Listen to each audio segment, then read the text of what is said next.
மேலும் திரித்த மெல்லிய பஞ்சு நூலினாலும் இளநீல நூலினாலும் இரத்தாம்பர நூலினாலும் சிவப்பு நூலினாலும் நெய்யப்பட்ட 10 மூடு திரைகளால் வாசஸ்தலத்தை உண்டு பண்ணுவாயாக. அவைகளில் விசித்திர வேலையாய் கேருபீன்களை செய்ய கடவாய். ஒவ்வொரு மூடு திரையும் 28 முழ நீளமும் 4 முழ அகலமுமாய் இருப்பதாக. மூடு திரைகள் எல்லாம் ஒரே அளவாய் இருக்க வேண்டும். 5 மூடு திரை ஒன்றோடொன்று இணைக்கப்பட்டிருக்க வேண்டும். மற்ற 5 மூடு திரைகளும் ஒன்றோடொன்று இணைக்கப்பட்டிருக்க வேண்டும். இணைக்கப்பட்ட ஒரு மூடு திரையின் கடை ஓரத்தில் இளநீல நூலால் காதுகளை உண்டு பண்ணு. இணைக்கப்பட்ட மற்ற மூடு திரையின் கடை ஓரத்திலும் அப்படியே செய்வாயாக. காதுகள் ஒன்றோடொன்று இணையும்படி ஒரு மூடு திரையில் 50 காதுகளையும் இணைக்கப்பட்ட மற்ற மூடு திரையின் ஓரத்தில் 50 காதுகளையும் உண்டு பண்ணுவாயாக. 50 பொன் கொக்கிகளையும் பண்ணி மூடு திரைகளை ஒன்றோடொன்று அந்த கொக்கிகளால் இணைத்து விடுவாயாக. அப்பொழுது அது ஒரே வாசஸ்தலமாகும். வாசஸ்தலத்தின் மேல் கூடாரமாக போடும்படி ஆட்டு மயிரால் 11 மூடு திரைகளை உண்டு பண்ணுவாயாக. ஒவ்வொரு மூடு திரை 30 முழ நீளமும் 4 முழ அகலமுமாய் இருக்க வேண்டும். 11 மூடு திரைகளும் ஒரே அளவாய் இருக்க வேண்டும்.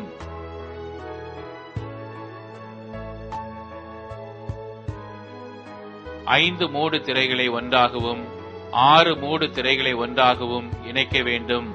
6ஆம் மூடு திரையை கூடாரத்தின் முகப்பிற்கு முன்னே மடித்து போடுவாயாக. இணைக்கப்பட்ட ஒரு மூடு திரையின் கடை ஓரத்தில் 50 காதுகளையும் இணைக்கப்பட்ட மற்ற மூடு திரையின் ஓரத்தில் 50 காதுகளையும் உண்டு பண்ணி 50 வெண்கல கொக்கிகளை செய்து கொக்கிகளை காதுகளில் மாட்டி ஒரே கூடாரமாகும்படி அதை இணைத்து விடுவாயாக.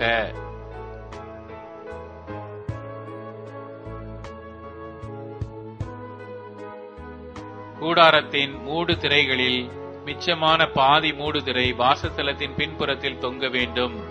கூடாரத்தினுடைய மூடு திரைகளின் நீளத்திலே மீதியானதில் இந்த புறத்தில் 1 முழமும் அந்த புறத்தின் 1 முழமும் வாசஸ்தலத்தை மூடும்படி அதன் பக்கங்களிலே தொங்க வேண்டும்.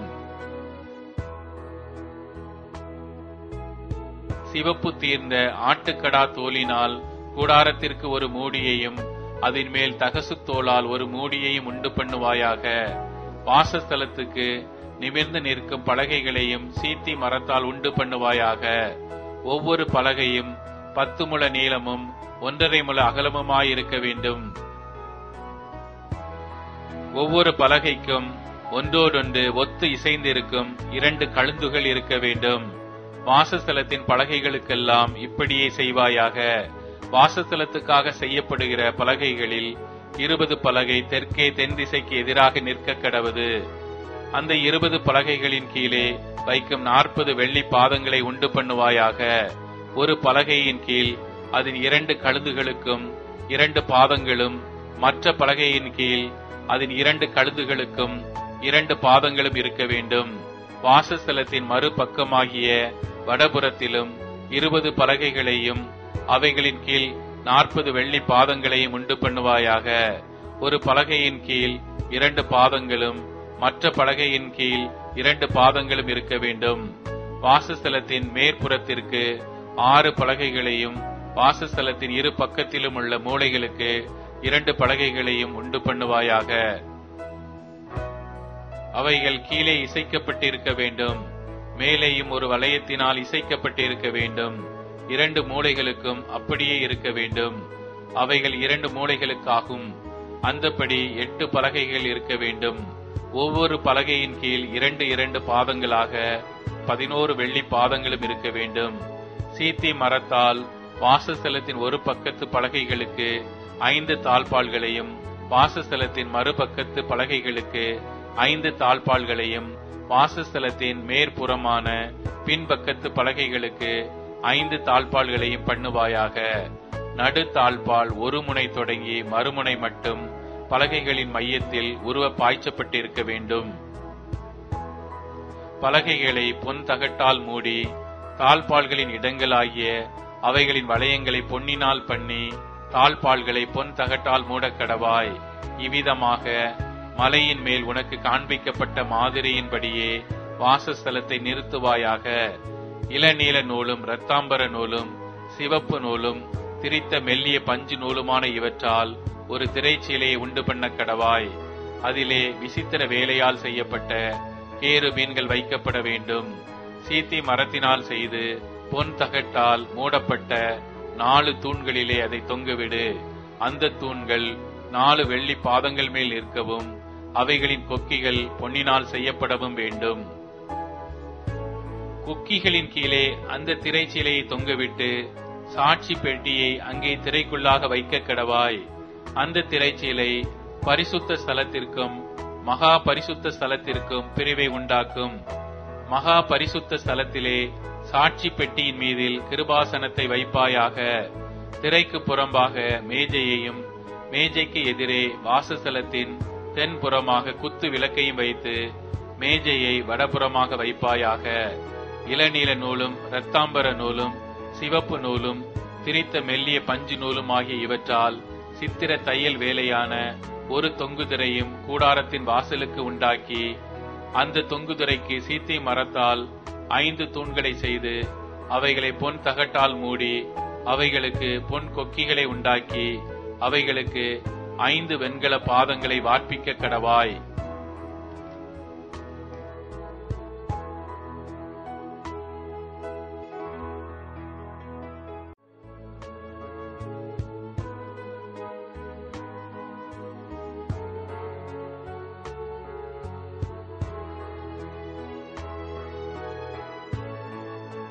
வாசஸ்தலத்துக்கு பிரகாரத்தை உண்டு பண்ணுவாயாக.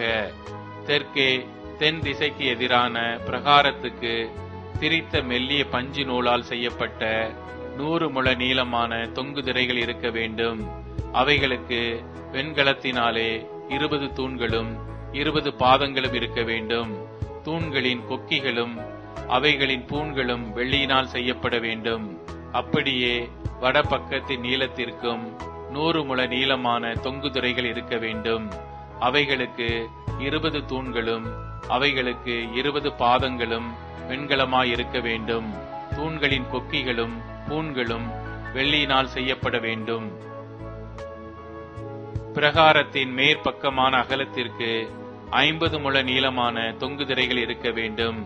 அவைகளுக்கு 10 தூண்களும் அவைகளுக்கு 10 பாதங்களும் இருக்க வேண்டும்.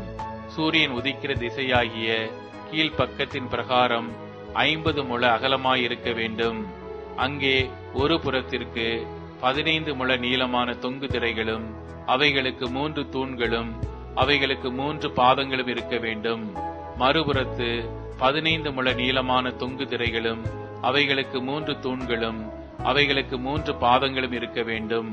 பிரகாரத்தின் வாசலுக்கு இளநீல நூலாலும் இரத்தாம்பர நூலாலும் சிவப்பு நூலாலும் திரித்த மெல்லிய பஞ்சு நூலாலும் சித்திர தையல் வேலையாய் செய்யப்பட்ட 20 முழ நீளமான ஒரு தொங்கு திரையும் அதற்கு 4 தூண்களும் அவைகளுக்கு 4 பாதங்களும் இருக்க வேண்டும். சுற்று பிரகாரத்தின் தூண்கள் எல்லாம் வெள்ளியினால் பூண் கட்டப்பட்டிருக்க வேண்டும். அவைகளின் கொக்கிகள் வெள்ளியினாலும் அவைகளின் பாதங்கள் வெண்கலத்தினாலும் செய்யப்பட்டிருக்க வேண்டும்.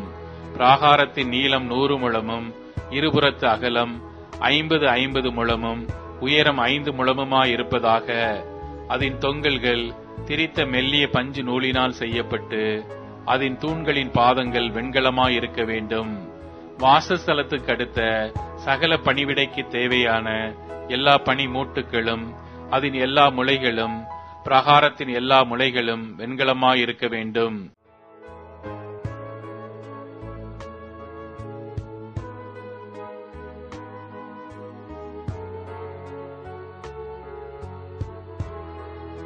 அவர்கள் நடுவிலே நான் வாசம் பண்ண எனக்கு ஒரு பரிசுத்த ஸ்தலத்தை உண்டாக்குவார்களாக. நான் உனக்கு காண்பிக்கும் வாசஸ்தலத்தின் மாதிரியின்படியும் அதனுடைய எல்லா தட்டுமுட்டுகளின் மாதிரியின்படியும் அதை செய்வீர்களாக. சீத்தி மரத்தினால் ஒரு பெட்டியை பண்ண கடவர்கள். அதன் நீளம் 2.5 முழமும் அதன் அகலம் 1.5 முழமும் அதன் உயரம் 1.5 முழமுமாயிருப்பதாக. அதை எங்கும் பசும்பொன் தகட்டால் மூடுவாயாக. நீ அதன் உட்புறத்தையும் வெளிப்புறத்தையும் அதனால் மூடி அதன் மேல் சுற்றிலும் பொன்னினால் திறனையை உண்டாக்கி அதற்கு 4 பொன் வளையங்களை வார்ப்பித்து அவைகளை அதன் 4 மூலைகளிலும் போட்டு ஒரு பக்கத்தில் 2 வளையங்களும் மறுபக்கத்தில் 2 வளையங்களும் இருக்கும்படி தைத்து சீத்தி மரத்தால் தண்டுகளை செய்து அவைகளை பொன் தகட்டால் மூடி அந்த தண்டுகளால் பெட்டியை சுமக்கும்படி அவைகளை பெட்டியின் பக்கங்களில் இருக்கும் வளையங்களிலே பாய்ச்சக்கடவாய். அந்த தண்டுகள் பெட்டியிலிருந்து கலற்றப்படாமல் அதன் வளையங்களிலே இருக்க வேண்டும். நான் உனக்கு கொடுக்கும் சாட்சி பிரமாணத்தை அந்த பெட்டியிலே வைப்பாயாக. பசும் பொன்னினாலே கிருபாசனத்தை பண்ணுவாயாக. அது 2.5 முழ நீளமும் 1.5 முழ அகலமுமாய் இருக்க கடவது. பொன்னினால் 2 கேருபீன்களை செய்வாயாக. பொன்னை தகடாய் அடித்து அவைகளை செய்து கிருபாசனத்தின் 2 ஓரங்களிலும் வைப்பாயாக. ஒரு புறத்து ஓரத்தில் ஒரு கேருபீனையும் மறுபுறத்து ஓரத்தில் மற்ற கேருபீனையும் பண்ணிவை. அந்த கேருபீன்கள் கிருபாசனத்தின் 2 ஓரங்களிலும் அதனோடு ஏக வேலையாய் இருக்கும்படி அவைகளை பண்ணக்கடவாய். அந்த கேருபீன்கள் தங்கள் செட்டைகளை உயர விரித்து தங்கள் செட்டைகளால் கிருபாசனத்தை மூடுகிறவைகளும் ஒன்றுக்கொன்று எதிர்முகம் உள்ளவைகளுமாய் இருக்க கிடவது. கேருபீன்களின் முகங்கள் கிருபாசனத்தை நோக்குகிறவைகளாய் இருப்பதாக. கிருபாசனத்தை பெட்டியின் மீதில் வைத்து பெட்டிக்குள்ளே நான் உனக்கு கொடுக்கும் சாட்சி பிரமாணத்தை வைப்பாயாக. அங்கே நான் உன்னை சந்திப்பேன். கிருபாசனத்தின் மீதிலும் சாட்சி பெட்டியின் மேல் நிற்கும் 2 கேருபீன்களின் நடுவிலும் இருந்து நான் இஸ்ரவேல் புத்திரருக்காக உனக்கு கற்பிக்க போகிறவர்களை எல்லாம் உன்னோடே சொல்லுவேன்.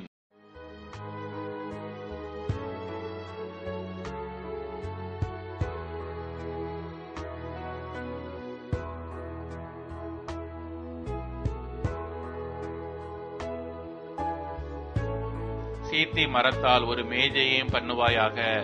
அது 2 முழ நீளமும் 1 முழ அகலமும் 1.5 முழ உயரமாய் இருக்க கிடவது. அதை பசும்பொன் தகட்டால் மூடி சுற்றிலும் அதற்கு பொன்னினால் திறனையை உண்டாக்கி சுற்றிலும் அதற்கு 4 விரற்கடையான சட்டத்தையும் அதன் சட்டத்திற்கு சுற்றிலும் பொன்னினால் திறனையையும் உண்டாக்கி அதற்கு 4 பொன் வளையங்களை பண்ணி அவைகளை அதன் 4 கால்களுக்கு இருக்கும் 4 மூலைகளிலும் தைக்க கடவாய். அந்த வளையங்கள் மேஜையை சுமக்கும் தண்டுகளுக்கு இடங்களாய் இருக்கும்படி சட்டத்தின் அருகே இருக்க வேண்டும். அந்த தண்டுகளை சீத்தி மரத்தினால் செய்து அவைகளை பொன் தகட்டால் மூடக்கடவாய். அவைகளால் மேஜை சுமக்கப்பட வேண்டும். அதற்குரிய தட்டுக்களையும் தூப கரண்டிகளையும் கிண்ணங்களையும் வானபலி கரகங்களையும் பண்ணக்கடவாய். அவைகளை பசும் பொன்னினால் பண்ணக்கடவாய். மேஜையின் மேல் நித்தமும் என் சந்நிதியில் சமூக தப்பங்களை வைக்க கடவாய்.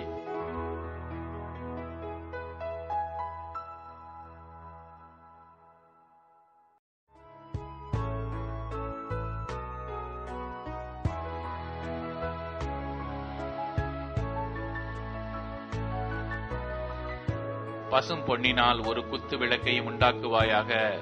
அது பொன்னினால் அடிப்பு வேலையாய் செய்யப்பட வேண்டும். அதன் தண்டும் கிளைகளும் மொக்குகளும் பழங்களும் பூக்களும் பொன்னினால் செய்யப்பட வேண்டும். 6 கிளைகள் அதன் பக்கங்களில் விட வேண்டும். குத்து விளக்கின் 3 கிளைகள் அதன் ஒரு பக்கத்திலும் குத்து விளக்கின் 3 கிளைகள் அதன் மறுபக்கத்திலும் விட வேண்டும். ஒவ்வொரு கிளையிலே வாதுமை கொட்டைக்கு ஒப்பான 3 மொக்குகளும் 1 பழமும் 1 பூவும் இருப்பதாக. குத்து விளக்கிலிருந்து புறப்படும் 6 கிளைகளிலும் அப்படியே இருக்க வேண்டும். விளக்கு தண்டிலோ வாதுமை கொட்டைக்கு ஒப்பான 4 மொக்குகளும் பழங்களும் பூக்களும் இருப்பதாக. அதிலிருந்து புறப்படும் 2 கிளைகளின் கீழ் 1 பழமும் வேறு 2 கிளைகளின் கீழ் 1 பழமும் மற்ற 2 கிளைகளின் கீழ் 1 பழமும் இருப்பதாக. விளக்கு தண்டிலிருந்து புறப்படும் 6 கிளைகளுக்கும் அப்படியே இருக்க வேண்டும். அவைகளின் பழங்களும் அவைகளின் கிளைகளும் பொன்னினால் உண்டானவைகளாய் இருப்பதாக. அவையெல்லாம் தகடாய் அடித்த பசும் பொன்னால் செய்யப்பட்ட ஒரே வேலையாய் இருக்க வேண்டும். அதில் 7 அகல்களை செய்வாயாக. அதற்கு நேரெதிராய் எரியும்படிக்கு அவைகள் ஏற்றப்பட கடவது. அதன் கத்திரிகளும் சாம்பல் பாத்திரங்களும் பசும் பொன்னினால் செய்யப்படுவதாக. அதையும் அதற்குரிய பனிமுட்டுக்கள் யாவையும் 1 தாலந்து பசும் பொன்னினால் பண்ண வேண்டும். மலையிலே உனக்கு காண்பிக்கப்பட்ட மாதிரியின்படியே அவைகளை செய்ய எச்சரிக்கையாயிரு.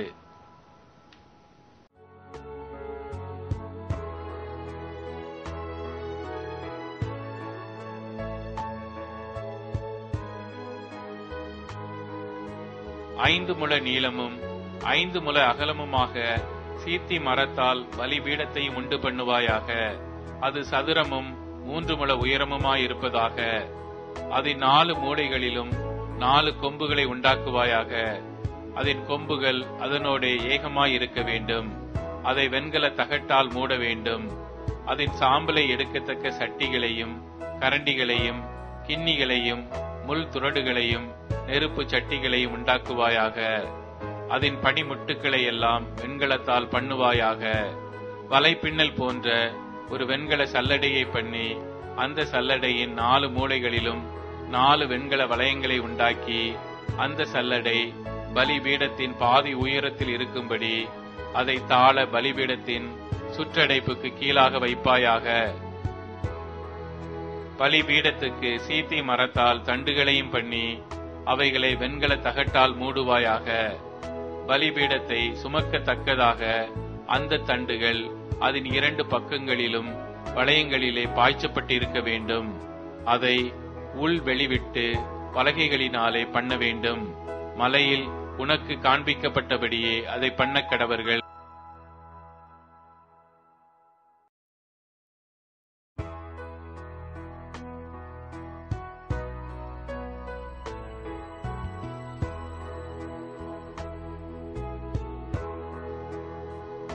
உன் சகோதரனாகிய ஆரோன் எனக்கு ஆசாரிய ஊழியம் செய்யும்படிக்கு நீ ஆரோனையும் அவனோட கூட அவன் குமாரராகிய நாதாப், அபியூ, எலெயாசார், இத்தாமார் என்னும் ஆரோனின் குமாரரையும் இஸ்ரவேல் புத்திரரிலிருந்து பிரித்து உன்னிடத்தில் சேர்த்துக் கொள்வாயாக.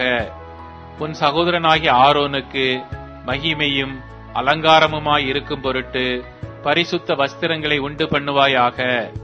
ஆரோன் எனக்கு ஆசாரிய ஊழியம் செய்யத்தக்கதாக அவனை பரிசுத்தப்படுத்தும்படி அவனுக்கு வஸ்திரங்களை உண்டாக்கும் பொருட்டு நான் ஞானத்தின் ஆவியால் நிரப்பின விவேகமான இருதயமுள்ள யாவரோடும் நீ சொல்லுவாயாக. அவர்கள் உண்டாக்க வேண்டிய வஸ்திரங்கள் ஆவன: மார்பதக்கமும் ஏபோத்தும் அங்கியும் விசித்திரமான உள் சட்டையும் பாகையும் இடைக்கச்சையும்.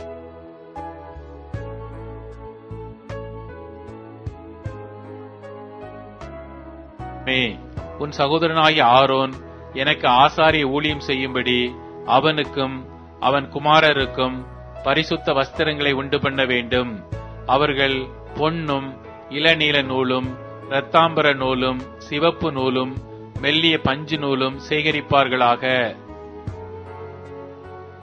ஏபோத்தை பொன்னினாலும் இளநீல நூலாலும் இரத்தாம்பர நூலாலும் சிவப்பு நூலாலும் திரித்த மெல்லிய பஞ்சு நூலாலும் விசித்திர வேலையாய் செய்ய கடவர்கள்.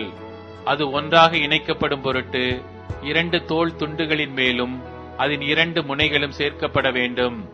அந்த ஏபோத்தின் மேல் இருக்க வேண்டிய விசித்திரமான கச்சை அந்த வேலைக்கு ஒப்பாகவே பொன்னினாலும் இளநீல நூலாலும் இரத்தாம்பர நூலாலும் சிவப்பு நூலாலும் திரித்த மெல்லிய பஞ்சு நூலாலும் பண்ணப்பட்டு அதனோட ஏகமாய் இருக்க வேண்டும். பின்னும் நீ 2 கோமேதக கற்களை எடுத்து இஸ்ரவேல் புத்திரரின் நாமங்களை அவைகளில் வெட்டுவாயாக.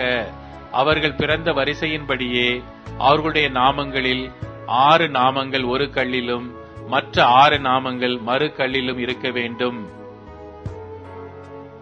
இரத்தினங்களில் முத்திரை வெட்டுகிறவர்கள் செய்யும் வேலைக்கு ஒப்பாக அந்த 2 கற்களிலும் இஸ்ரவேல் புத்திரரின் நாமங்களை வெட்டி அவைகளை பொன் குவளைகளில் பதிப்பாயாக.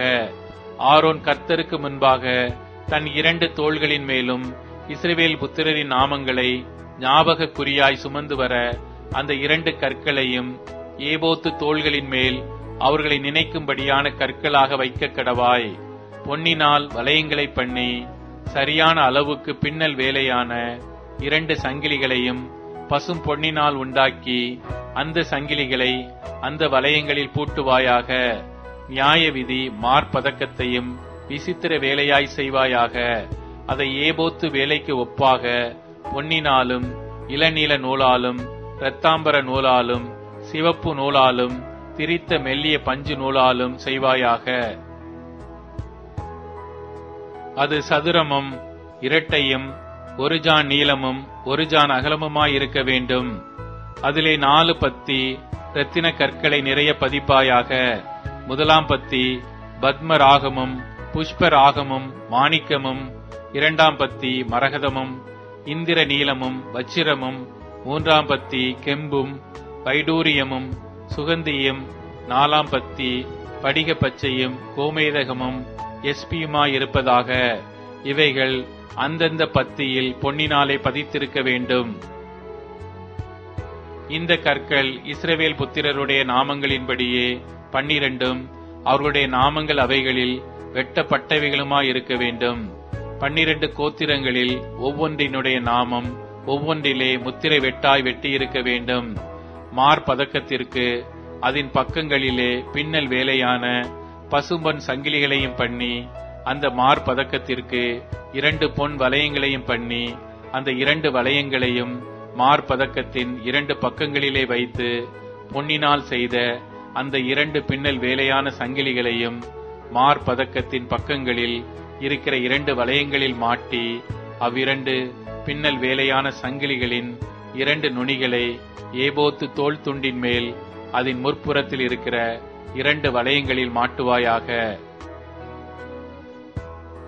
நீ 2 பொன் வளையங்களை பண்ணி அவைகளை ஏபோத்தின் கீழ்ப்புறத்திற்கு எதிரான மார்பதக்கத்தினுடைய மற்ற 2 பக்கங்களிலும் அதனுடைய ஓரத்திற்குள்ளாக வைத்து, வேற 2 பொன் வளையங்களை பண்ணி அவைகளை ஏபோத்தின் முன்புறத்து 2 கீழ் பக்கங்களில் அதன் இணைப்புக்கு எதிராகவும் ஏபோத்தின் விசித்திரமான கச்சைக்கு மேலாகவும் வைத்து, மார்பதக்கம் ஏபோத்தின் விசித்திரமான கச்சைக்கு மேலாக இருக்கும்படிக்கும் அது ஏபோத்திலிருந்து நீங்காதபடிக்கும் அதை அதன் வளையங்களால் ஏபோத்து வளையங்களோடே இளநீல நாடாவினால் கட்ட வேண்டும்.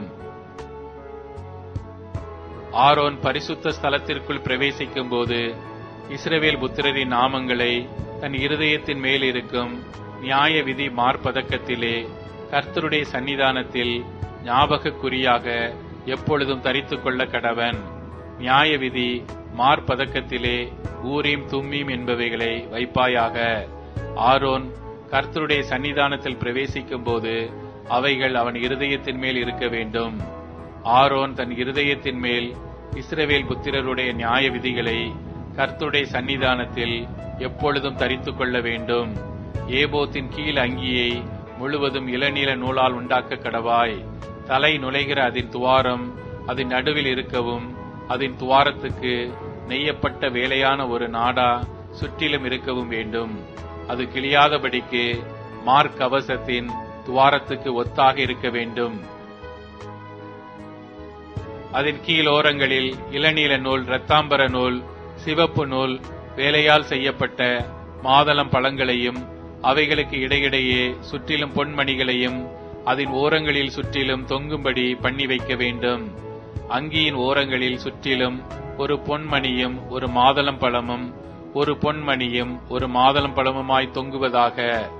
ஆரோன் ஆராதனை செய்ய கர்த்தருடைய சந்நிதியில் பரிசுத்த ஸ்தலத்துக்குள் பிரவேசிக்கும் போதும் வெளியே வரும்போதும் அவன் சாகாதபடிக்கு அதன் சத்தம் கேட்கப்படும்படி அதை தரித்துக் கொள்ள வேண்டும். பசும் பொன்னினால் ஒரு பட்டத்தை பண்ணி கர்த்தருக்கு பரிசுத்தம் என்று அதிலே முத்திரை வெட்டாக வெட்டி, அது பாகையில் இருக்கும்படி அதை இளநீல நாடாவினால் பாகையின் முகப்பிலே கட்டுவாயாக. இஸ்ரவேல் புத்திரர் தங்கள் பரிசுத்த காணிக்கைகளாக படைக்கும் பரிசுத்த மாணவிகளின் தோஷத்தை ஆரோன் சுமக்கும்படி அது ஆரோனுடைய நெற்றியின் மேல் இருப்பதாக. கர்த்தருடைய சந்நிதியில் அவர்கள் அங்கீகரிக்கப்படும்படி அது எப்பொழுதும் அவன் நெற்றியின் மேல் இருக்க வேண்டும். மெல்லிய பஞ்சு நூலால் விசித்திரமான உள் சட்டையும் மெல்லிய பஞ்சு நூலால் பாகையையும் உண்டாக்கி இடைக்கச்சையை சித்திர தையல் வேலையாக பண்ணுவாயாக. ஆரோனுடைய குமாரருக்கும் மகிமையும் அலங்காரமாய் இருக்கும் பொருட்டு அங்கிகளையும் இடைக்கச்சைகளையும் குல்லாக்களையும் உண்டு பண்ணுவாயாக. உன் சகோதரனாகிய ஆரோனும் அவனோட கூட அவன் குமாரரும் எனக்கு ஆசாரிய ஊழியம் செய்யும்படிக்கு நீ அந்த வஸ்திரங்களை அவர்களுக்கு உடுத்தி அவர்களை அபிஷேகம் செய்து அவர்களை பிரதிஷ்டை பண்ணி அவர்களை பரிசுத்தப்படுத்துவாயாக. அவர்களுடைய நிர்வாணத்தை மூடும்படிக்கு இடுப்பு தொடங்கி முழங்கால் மட்டும் உடுத்த சணல் நூல் சல்லடங்களையும் உண்டு பண்ணுவாயாக.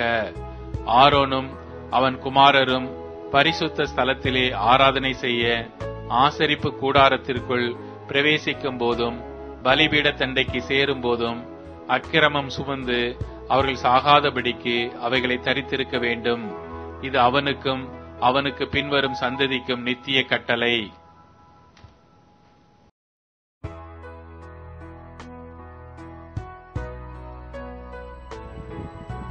அவர்கள் எனக்கு ஆசாரிய ஊழியம் செய்யும்படி அவர்களை பரிசுத்தப்படுத்தும் பொருட்டு நீ அவர்களுக்கு செய்ய வேண்டியதாவது, ஒரு காளையும் பழுதற்ற 2 ஆட்டுக்கடாக்களையும் தெரிந்து கொள்வாயாக.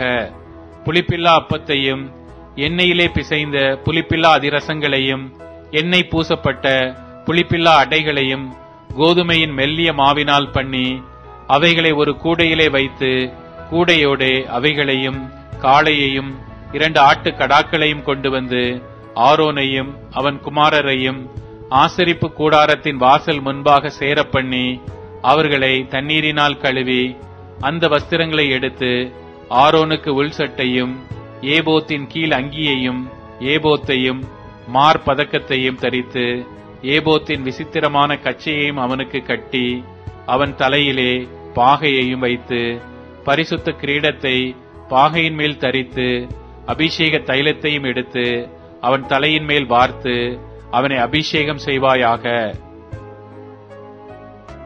பின்பு அவன் குமாரரை சேர பண்ணி ஆசாரிய ஊழியம் அவர்களுக்கு நித்திய கட்டளையாக இருக்கும்படி அவர்களுக்கும் அங்கிகளை உடுத்துவாயாக. ஆரோனுக்கும் அவன் குமாரருக்கும் இடைக்கச்சைகளை கட்டி அவன் குமாரருக்கு குல்லாக்களையும் தரித்து இப்படியே ஆரோனையும் அவன் குமாரரையும் பிரதிஷ்டை பண்ணுவாயாக. காளையை ஆசரிப்பு கூடாரத்துக்கு முன்பாக கொண்டு வருவாயாக. அப்பொழுது ஆரோனும் அவன் குமாரரும் தங்கள் கைகளை காளையினுடைய தலையின் மேல் வைக்க கடவர்கள். பின்பு நீ அந்த காளையை ஆசரிப்பு கூடாரத்து வாசல் அண்டையிலே கர்த்தருடைய சன்னிதானத்தில் அடித்து அதன் இரத்தத்தில் கொஞ்சம் எடுத்து உன் விரலினால் பலிபீடத்தின் கொம்புகள் மேல் இட்டு மற்ற இரத்தம் முழுவதையும் பலிபீடத்தின் அடியிலே ஊற்றி குடல்களை மூடிய கொழுப்பு யாவையும் கல்லீரலின் மேலுள்ள சவ்வையும் 2 குண்டி காய்களையும் அவைகளின் மேலுள்ள கொழுப்பையும் எடுத்து பலிபீடத்தின் மேல் தகித்து போட்டு காளையின் மாம்சத்தையும் அதன் தோலையும் அதன் சாணியையும் பாளையத்துக்கு புறம்பே அக்கினியால் சுட்டெரிக்க கடவாய். இது பாவ நிவாரண பலி. பின்பு அந்த ஆட்டுக்கடாக்களில் ஒன்றை கொண்டு வந்து நிறுத்துவாயாக. அதனுடைய தலையின் மேல் ஆரோனும் அவன் குமாரரும் தங்கள் கைகளை வைக்க கடவர்கள். அந்த கடாவை அடித்து அதன் இரத்தத்தை பிடித்து பலிபீடத்தின் மேல் சுற்றிலும் தெளித்து ஆட்டுக்கடாவை சந்து சந்தாக துண்டித்து அதன் குடல்களையும் அதன் தொடைகளையும் கழுவி அவைகளை அந்தந்த துண்டங்களின் மேலும் அதன் தலையின் மேலும் வைத்து ஆட்டுக்கடா முழுவதையும் பலிபீடத்தின் மேல் தகித்து விடுவாயாக. இது கர்த்தருக்கு செலுத்தும் சர்வாங்க தகன பலி. இது சுகந்த வாசனையும் கர்த்தருக்கு செலுத்தும் தகன பலியுமாயிருக்கும். பின்பு மற்ற ஆட்டுக்கடாவையும் கொண்டு வந்து நிறுத்துவாயாக. அதனுடைய தலையின் மேல் ஆரோனும் அவன் குமாரரும் தங்கள் கைகளை வைக்க கடவர்கள். அப்பொழுது அந்த கடாவை அடித்து அதன் இரத்தத்தில் கொஞ்சம் எடுத்து ஆரோனின் வலது காது மடலிலும் அவன் குமாரரின் வலது காது மடலிலும் அவர்கள் வலது கையின் பெரு விரலிலும் அவர்கள் வலது காலின் பெரு விரலிலும் இட்டு மற்ற இரத்தத்தை பலிபீடத்தின் மேல் சுற்றிலும் தெளித்து பலிபீடத்தின் மேல் இருக்கும் இரத்தத்திலும் அபிஷேக தைலத்திலும் கொஞ்சம் எடுத்து ஆரோனும் அவன் வஸ்திரங்களும் அவனுடைய குமாரரும் அவர்களுடைய வஸ்திரங்களும் பரிசுத்தமாக்கப்படும்படி அவன் மேலும் அவன் வஸ்திரங்கள் மேலும் அவனுடைய குமாரர் மேலும் அவருடைய வஸ்திரங்கள் மேலும் தெளிப்பாயாக. அந்த ஆட்டுக்கடா பிரதிஷ்டையின் ஆட்டுக்கடாவானதால் அதிலுள்ள கொழுப்பையும் வாலையும் குடல்களை மூடிய கொழுப்பையும் கல்லீரலின் மேலுள்ள சவ்வையும் 2 குண்டி காய்களையும் அவைகளின் மேலுள்ள கொழுப்பையும் வலது பக்கத்து முன்னம் தொடையையும் கர்த்தருடைய சன்னிதானத்தில் வைத்திருக்கிற புளிப்பில்லா அப்பங்களுள்ள கூடையில் ஒரு அப்பத்தையும் எண்ணெயிட்ட அப்பமாகிய ஒரு அதிரசத்தையும் ஒரு அடையையும் எடுத்து அவைகள் எல்லாவற்றையும் ஆரோனின் உள்ளங்கைகளிலும் அவன் குமாரரின் உள்ளங்கைகளிலும் வைத்து அவைகளை கர்த்தருடைய சன்னிதானத்தில் அசைவாட்டப்படும் காணிக்கையாக அசைவாட்டி பின்பு அவைகளை அவர்கள் கைகளிலிருந்து எடுத்து பலிபீடத்தின் மேல் சர்வாங்க தகன பலியோடு வைத்து கர்த்தருடைய சன்னிதானத்தில் சுகந்த வாசனையாக தகிக்க கடவாய். இது கர்த்தருக்கு செலுத்தப்படும் தகன பலி. ஆரோனுடைய பிரதிஷ்டையின் ஆட்டுக்கடாவிலே மார்க்கண்டத்தை எடுத்து அதை கர்த்தருடைய சன்னிதானத்தில் அசைவாட்டப்படும் காணிக்கையாக அசைவாட்ட கடவாய். அது உன் பங்காயிருக்கும். மேலும் ஆரோனுடைய பிரதிஷ்டைக்கும் அவன் குமாரருடைய பிரதிஷ்டைக்கும் நியமித்த ஆட்டுக்கடாவில் அசைவாட்டப்படுகிற மார்க்கண்டத்தையும் ஏறெடுத்து படைக்கப்படுகிற உன்னன் தொடையையும் பரிசுத்தப்படுத்துவாயாக. அது ஏறெடுத்து படைக்கிற படைப்பானதினால் இஸ்ரவேல் புத்திரர் பலியிடுகிறவைகளில் அவைகளே நித்திய கட்டளையாக ஆரோனையும் அவன் குமாரரையும் சேர்வதாக. இஸ்ரவேல் புத்திரர் கர்த்தருடைய சன்னிதானத்தில் ஏறெடுத்து படைக்கிற சமாதான பலிகளில் அவைகளே ஏறெடுத்து படைக்கும் படைப்பாயிருக்க வேண்டும். ஆரோனின் பரிசுத்த வஸ்திரங்கள் அவனுக்கு பின் அவனுடைய குமாரரை சேரும். அவர்கள் அவைகளை உடுத்திக் கொண்டு அபிஷேகம் பண்ணப்பட்டு பிரதிஷ்டையாக்கப்படுவார்கள். அவனுடைய குமாரரில் அவன் பட்டத்திற்கு வருகிற ஆசாரியன் பரிசுத்த ஸ்தலத்தில் ஆராதனை செய்வதற்கு ஆசரிப்பு கூடாரத்தில் பிரவேசிக்கும் போது அவைகளை 7 நாள் மட்டும் உடுத்திக் கொள்ள கடவன். பிரதிஷ்டையின் ஆட்டுக்கடாவை கொண்டு வந்து அதன் மாம்சத்தை பரிசுத்த இடத்தில் வேவிப்பாயாக. அந்த ஆட்டுக்கடாவின் மாம்சத்தையும் கூடையில் இருக்கிற அப்பத்தையும் ஆரோனும் அவன் குமாரரும் ஆசரிப்பு கூடாரத்தின் வாசலிலே புசிக்க கடவர்கள்.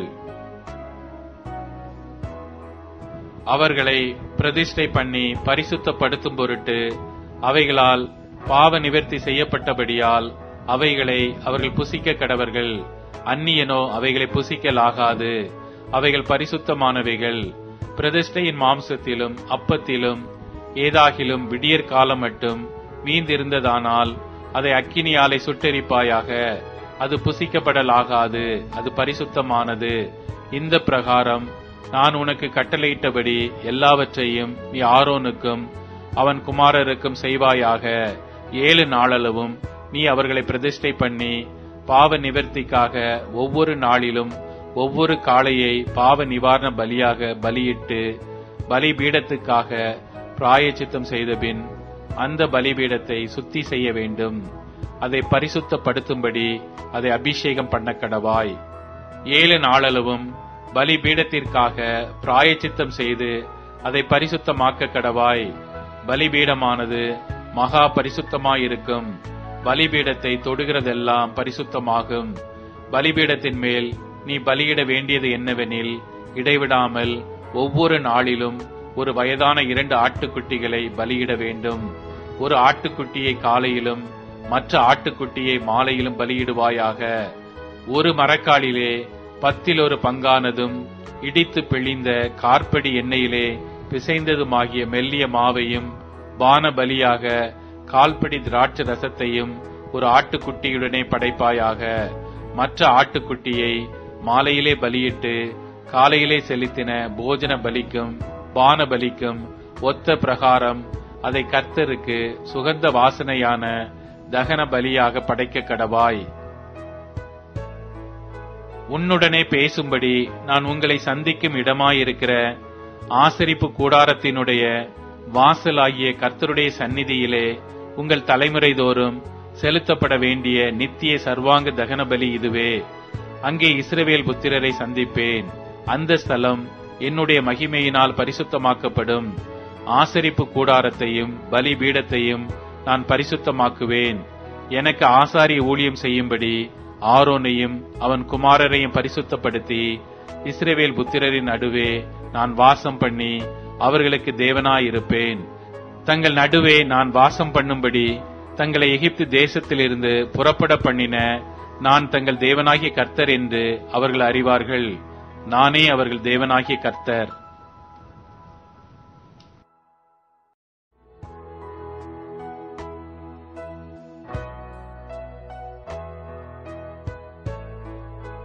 பின்னும் கர்த்தர் மோசேயை நோக்கி, கழுவுகிறதற்கு வெண்கலத்தால் ஒரு தொட்டியையும் வெண்கலத்தால் அதன் பாதத்தையும் உண்டாக்கி அதை ஆசரிப்பு கூடாரத்திற்கும் பலிபீடத்திற்கு நடுவே வைத்து அதிலே தண்ணீர் வார்ப்பாயாக. அதனிடத்தில் ஆரோனும் அவன் குமாரரும் தங்கள் கைகளையும் தங்கள் கால்களையும் கழுவக் கடவர்கள். அவர்கள் ஆசரிப்பு கூடாரத்திற்குள் பிரவேசிக்கும் போதும் கர்த்தருக்கு தகனத்தை கொளுத்தவும் பலிபீடத்தினிடத்தில் ஆராதனை செய்யவும் சேரும்போது அவர்கள் சாகாதபடிக்கு தண்ணீரினால் தங்களை கழுவக் கடவர்கள். அவர்கள் சாகாதபடிக்கு தங்கள் கைகளையும் தங்கள் கால்களையும் கழுவக் கடவர்கள். இது தலைமுறை தோறும் அவனுக்கும் அவன் சந்ததியாருக்கும் நித்திய கட்டளையாயிருக்கும் என்றார்.